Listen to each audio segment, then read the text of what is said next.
Question करते हैं।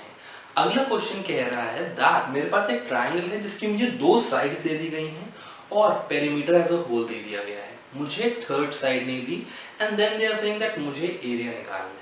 मुझे पता है अगर मुझे हेरॉन्स फॉर्मूला के थ्रू एरिया निकालना होता है तो मुझे तीनों साइड्स चाहिए होती हैं, तो मैं सबसे पहले थर्ड साइड निकाल लूंगा। Now perimeter of a triangle is sum of all the three sides। यहाँ पे मुझे क्या दिया हुआ है, let it be a plus b plus c, जहाँ पे मैं कह रहा हूँ a और b हो रहा है 18 और 10। अब पेरीमीटर क्या होता है ट्राइंगल का, it is sum of all the three sides, इसलिए मैंने लिख दिया a plus b plus c। सो यहाँ पे मुझे पेरीमीटर दिया हुआ है 42 सेंटीमीटर, a मैं लेट कर रहा हूँ 18 सेंटीमीटर, B में लेट कर रहा हूँ 10 सेंटीमीटर और C मुझे नहीं दिया जो मुझे निकालना है। अब 42 centimetre is equal to 28 centimetre plus C comes out to be 42 minus 28 centimetre, C is 14 centimetre. एक बार मेरे पास C आ गया फिर मेरे लिए काफी इजी है, फिर मेरे लिए जो नॉर्मल अब तक करता आया था वही है। अब सबसे पहले क्या निकालूंगा, सबसे पहले निकालूंगा S क्या होता है, S is my semi perimeter that is A plus B plus C divided by 2। यहाँ पे क्या आ रहा है, अब A plus B plus C मुझे कैलकुलेट करने की जरूरत नहीं है क्योंकि मुझे खुद क्वेश्चन में दिया हुआ है दैट इट इज 42 सेंटीमीटर।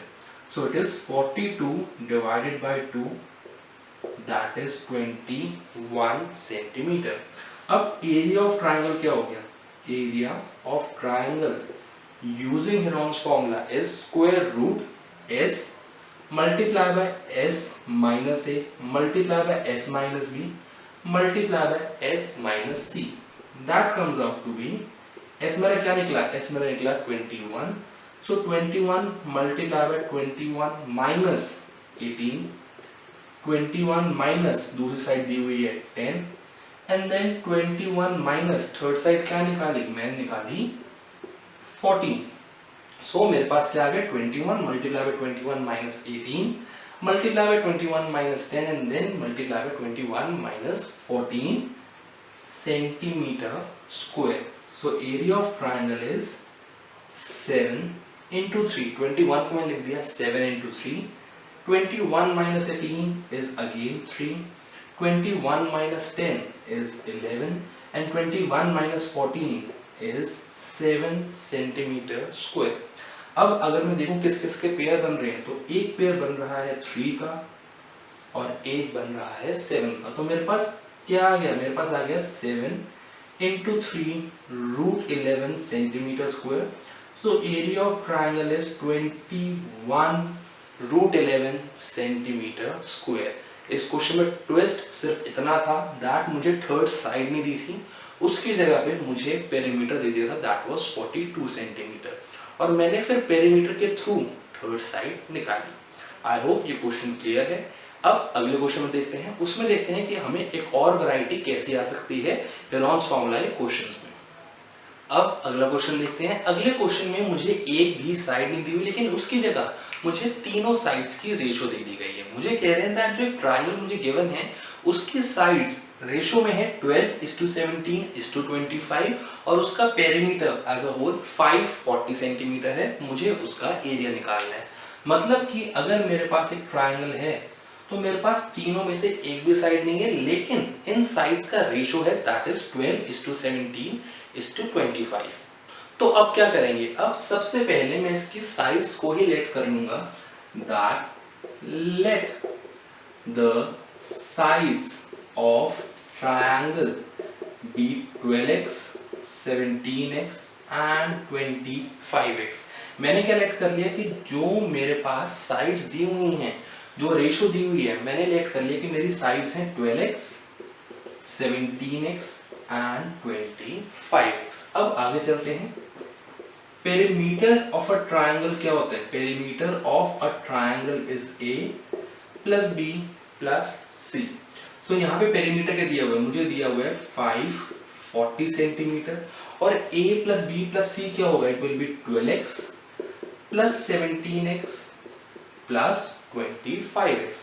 अगर मैं तीनों को ऐड करूं तो मेरे पास क्या आ रहा है, मेरे पास आ रहा है 54x। So 540 centimetre is equal to 54x। मेरे पास x की वैल्यू क्या आ गई, मेरे पास x की वैल्यू आ गई 540 डिवाइड बाय 54, x की वैल्यू आ गई 10 सेंटीमीटर। तो मेरे पास साइड्स क्या आ गई, देन द साइड्स आर, जो तीनों साइड्स थी 12x, 17x एंड 25x, वो मेरी हो जाएंगी, जो 12x थी वो हो जाएगी 12 इंटू 10 दैट इज 120 सेंटीमीटर। जो 17x थी वो हो जाएगी 17 into 10 that comes out to be 170 centimetre. And जो 25x थी वो हो जाएगी 25 into 10 that will be 250 centimetre. एक बार मेरे पास तीनों साइड्स आ गई, अगला काम होगा S that is semi perimeter निकालना। सो अब semi perimeter is A plus B plus C divide by 2। मुझे पता है A plus B plus C क्या होता है, ये होता है ट्रायंगल का पेरीमीटर जो मुझे यहाँ पे पहले से दिया हुआ। सो सेमी पेरीमीटर हो गया 540 divide by 2 that is 270 centimetre. अब एरिया का फॉर्मूला लगाते हैं, यहाँ पे यूज करते हैं। सो एरिया ऑफ अ ट्रायंगल क्या हो गया, एरिया ऑफ अ ट्रायंगल मुझे पता है दैट अगर मैं हेरोन्स फॉर्मूला के थ्रू यूज कर रहा हूँ that is square root S, S minus A, S minus B, S minus C. So यहाँ पे क्या हो गया, एस मैंने अभी निकाला था that came out to be 270। So square root 270 multiply by 270 minus 120, then 270 minus 170 and 270 minus 250 centimeter square. So area of a triangle is, area of a triangle क्या आ गया, मेरे पास आ गया 270 multiply by 270 minus 120 150, 270 minus 170 100 and then 270 minus 250 that comes out to be 20 centimeter square। इसको अगर simplify करूं, solve करूं तो मेरे पास क्या आ रहा है, 270 को मैं लिख सकता हूं 3 into 3 into 3 into 2 into 5, then 150 को मैं लिख सकता हूं 5 into 3 into 2 into 5, 100 को मैं लिख सकता हूं 2 into 2 5 into 5 and then 20 को मैं लिख सकता हूँ 2 into 2 into 5 सेंटीमीटर स्क्वायर। अब फिर से मेरे पास एक बहुत लंबी सी रेलगाड़ी आ गई है, इसको सिंप्लीफाई करेंगे, इसमें फैक्टर्स निकालेंगे तक जो जो पेयर बन रहे हैं उनको बाहर निकालता जाऊंगा। किस किस के पेयर बन रहे हैं ये देखते हैं। सबसे पहले 3 का, देन एक 3 ये रहा, एक 3 ये रहा, this comes out to be 3, then एक 2 ये रहा, एक 2 ये रहा, 2, एक पेयर ये और एक पेयर ये, सो 2 into 2, देन एक 5 ये रहा, एक 5 ये रहा और एक 5 का पेयर ये रहा। सो मेरे पास क्या आ गया, मेरे पास आ गया 3 into 3 into 2 into 2 into 2 into 5 into 5 into 5, मेरे पास आ गया 3 into 3 into 2 into 2 into 2 into 5 into 5 into 5 centimetre square. अब अगर मैं चाहूँ तो इसको थोड़ा सिंप्लीफाई कर सकता हूँ, अपने लिए आसान बना सकता हूँ।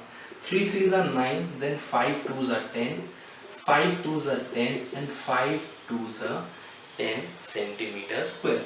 मेरे पास फाइनल आंसर आ जाएगा 9000 centimetre square. So area of triangle क्या आ गया, मेरे पास आ गया 9000 सेंटीमीटर स्क्वायर। क्या था मेरे पास क्वेश्चन में, इस बार रेशो में था, पेरीमीटर दिया था, मैंने साइड्स को लेट कर लिया 12x, 17x एंड 25x। उसके बाद मैंने नॉर्मली सॉल्व किया जैसे करता हूँ, साइड्स निकाली और एक बार साइड्स निकल गई फिर तो मेरे लिए काफी आसान था। आई होप आपको ये सब क्लियर है। इसके बाद आप फर्स्ट एक्सरसाइज पूरी अपने आप कर सकते हैं। Thank you.